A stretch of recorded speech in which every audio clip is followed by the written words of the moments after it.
are back after a long hiatus. Too long. Guys, I'm sorry. As I've mentioned before, my personal and professional life are in fucking shambles. So we're not doing as many videos lately since I'm in the shitter. But once this is over, we'll be back to daily videos, maybe even twice a day, just to make up for lost time. Yeah, we have a lot to make up for. You know, we're finally getting around to Cobra Kai Season 5. Episode 1. It's been out now for like 4 weeks. We're finally doing this. So you had plenty of time. Now we can certainly start spoiling it. We've seen it a few times. Let's get into it now. So this episode begins with a situation you've probably had, Voice of Reason. Me? Right? Where you go out to your pool, unsuspectingly there's a nude man. You've had that happen before. It happens to me all the time. It turns out the nude man that Amanda saw is actually Chosen. And you might remember Chosen from Karate Kid Part 2. I do, yes. And also from Cobra Kai Season 3 and the very tail end of Season 4. Yeah. Not bad. Yep. Chosen was a bit of a bad guy when we saw him in Karate Kid Part 2. Yeah. But he has changed, and now his only real crime is flashing Amanda LaRusso. He sure did. Yeah. She got an eyeful. Yeah, she really did. So, all right, so that happened. She was pissed about it. We went right from that scene into another very common scenario. Another situation I think a lot of us have had is when you go to Mexico and you're immediately robbed by a white Australian man and his multicultural friends. You know, who hasn't had this experience? Oh, God, it was good. When they arrive in Mexico. It was so transparent that they're like, we're not saying Mexicans commit crimes. He's in Mexico, and he's going to have the kind of treatment you get in Mexico, but it's from a white Australian. Yeah. Like blonde even. I know, they went out of their way to just be as racially disconnected as possible. Yeah. So that was great. Did you think Miguel was going to whip their asses? I did.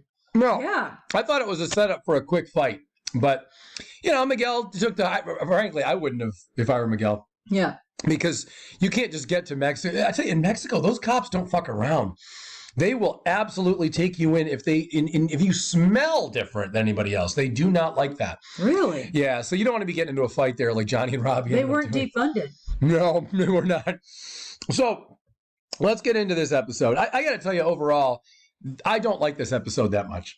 I know it's not your favorite in the entire season. It's not even close. I just don't care about the whole setup with Miguel's dad. Yeah. I think they left us on a cliffhanger that's not really important. And as we find out later, it's not important to this really just doesn't matter. So this whole storyline to me is just kind of bunk. It's a waste of time.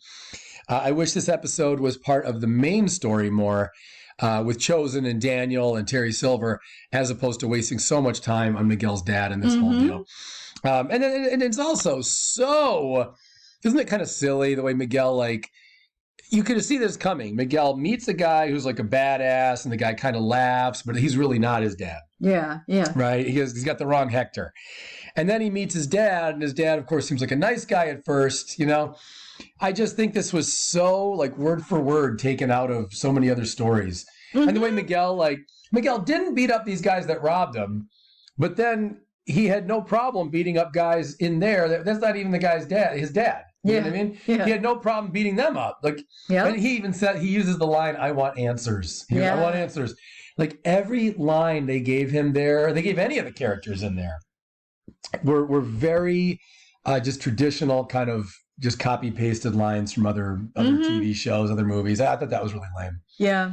I thought it was interesting that the guy who was not Miguel's dad was kind of like harder and more badass than the guy who turned out to be Miguel's dad. Yeah. Like, he's clearly supposed to be like some kind of a criminal or whatever, but they gave him a very soft vibe, even when it was becoming evident to Miguel that, he's not what he seems. Like, the first guy who was not even Miguel's dad was actually like he was pretty seedy. Yeah. Yeah, the whole thing I think is pretty lame. And all the coincidences with Johnny being able to track him down so easily was kind of ridiculous. So I don't know about that. I think this episode was a little bit of a bad one.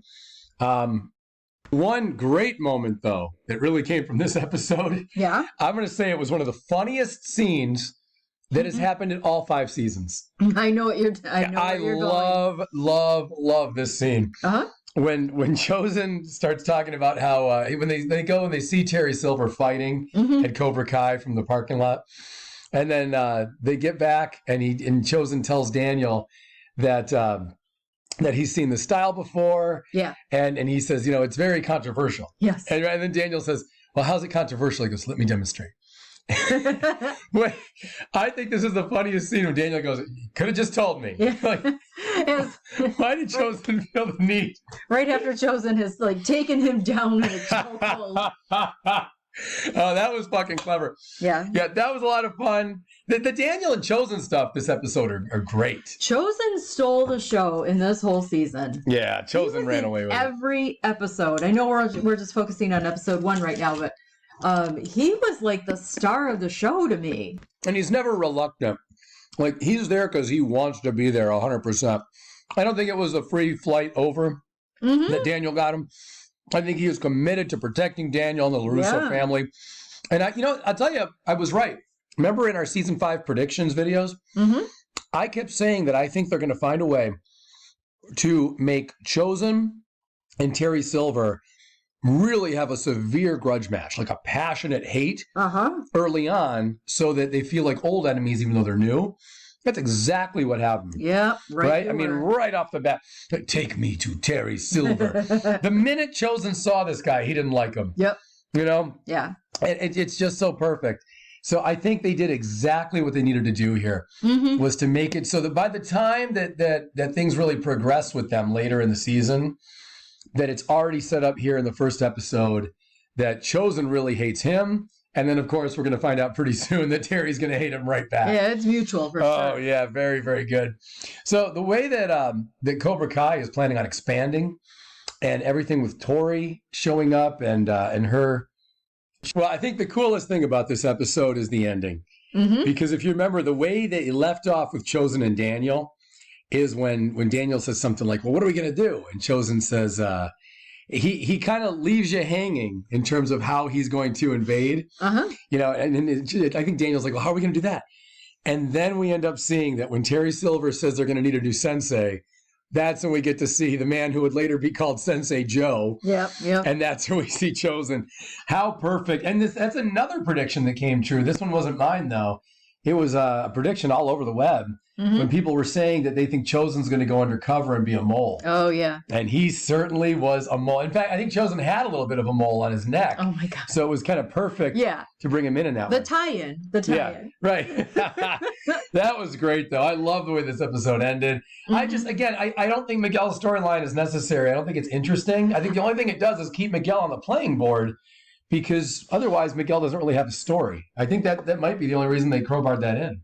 Yeah, I think most people, from what I'm seeing online, feel that whole storyline just, it was a bit of a letdown. It didn't seem to really go anywhere significant. But I don't know. I kind of see it as an opportunity for some character growth, because it did kind of set it set the stage for him and Robbie to have something to to connect on. Well, yeah, that's a point. I'll give him this. The one narrative point that it did was it fixed, or it concluded, I guess, the fact that, remember, Miguel was sobbing when Johnny said Robbie to him in season 4. Yeah. When he said, good night, Robbie, I love you too, Robbie. So because of that, this kind of tied that up in a way. It still wasn't done very well. But anyway, and that's not in this episode, that's the next one. But I think there's a little bit to be said there that this kind of bonds him more to Johnny. And then, like you said, it cements him a little bit more into a friendship with Robbie at this point. But I don't care. I just, unless they're going to reintroduce Miguel's dad again later, unless he's somehow going to become... Yeah.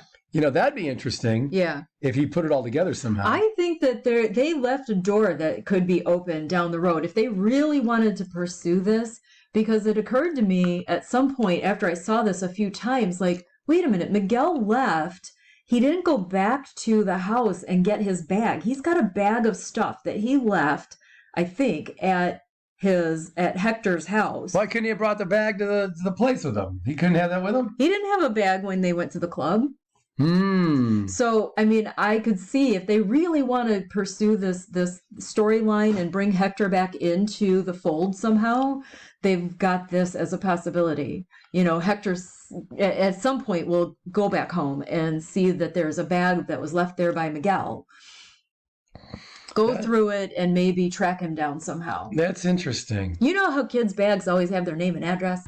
Well, Kenny Payne's did. Exactly. This is what I'm saying. Yeah, we said it. In fact, Robbie was the one who brought it back. Right? Yeah. He's like, how'd you know where to find me? And Robbie's like, it's right here. It's right here in your backpack. Yeah, so maybe there's something. Maybe just meeting Miguel's dad was a start. Since Miguel's dad is tied into all this shit, and he's not far from California, not too far, then maybe that'd be an interesting thing in like season 12 or something. Yeah. To bring him back around. That'd be fun. Yeah. Yeah. Well, look, this episode was not my favorite. But it really ended well. That final scene of Chosen was just, I think I applauded out loud. Yeah. Didn't I actually applaud? You did. Yeah, just sitting there in my house. I'm like, yeah. Yes. They're really good at a strong ending. Yeah. More often than not, they end strong, cliffhanger or something. But the endings always keep you hooked. You know who I thought the new sensei was going to be that Terry was introducing? Who? The white Australian guy who robs people in Mexico. Yeah. I thought for sure he was gonna show up and be like, I'm the new sensei. And he's like pickpocketing everybody in the fucking Cobra Kai.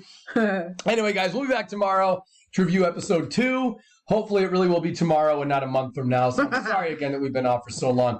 You guys are the best. We have the coolest audience ever. We do. And we'll be back soon to review episode 2 and all the rest. Bye, guys. Thanks so much.